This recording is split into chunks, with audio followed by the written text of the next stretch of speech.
आज आपण बघणार आहोत बाळासाठी मूग डाळ, पौष्टिक आणि हेल्दी अशी मूग डाळ खिचडी।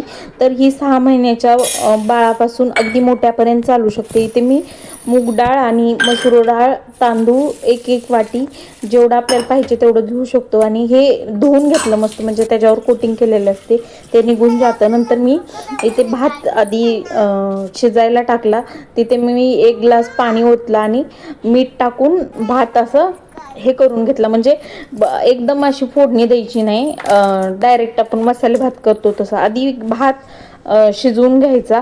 ते कुकर मधून पाणी निघताना तसं निघत नाही आधी भात शिजवून घेतल्यामुळे।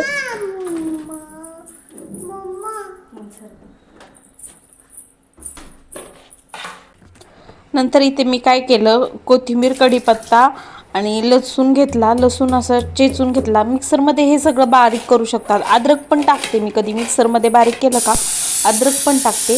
आणि नंतर इथे भात रेडी होता, भात शिजल्यानंतर काय करायचं, कढईमध्ये तेल टाकून जिरी मोहरी, म्हणजे लसूण असा लालसर होईपर्यंत भाजून घ्यायचा आणि जिरी मोहरी, कोथिंबीर, कढीपत्ता, हळद आणि हे टाकून पूर्ण हलवून घ्यायचं।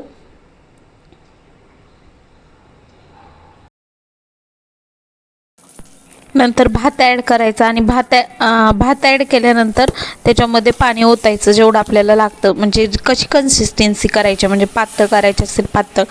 आणि लहान बाळाला असं बारीक वाटून मिक्सरमधून टाकायचं, कोथिंबीर वगैरे, कढीपत्ता, अद्रक चालतं, खूप मस्त होते, पौष्टिक होते। आणि ताप आल्यानंतर पण बाळ काय खात नसेल, आजारी पडल्यानंतर, तेव्हा पण ही खूप उपायकारक आहे। आणि भाता खायचे। ओके, इथे आपली खिचडी रेडी आहे। आणि जर तुमच्या घरात लहान मुलाला जर आजारी पडला असेल तर त्याला ही लिक्विड स्वरूपात, म्हणजे पातळ करून देऊ शकतात आणि लहानापासून अगदी मोठ्यांपर्यंत चालू शकते, खूप आवडीने खातात। जवळ आसपास कोण लहान मुलं असेल तर त्यांना ही रील शेअर करा। यूट्यूबवर असाल तर सबस्क्राईब करा, इंस्टाग्रामला असाल तर फॉलो करा। भेटूयात अशाच एका नवीन व्हिडिओमध्ये। Thank you so much for watching, bye bye.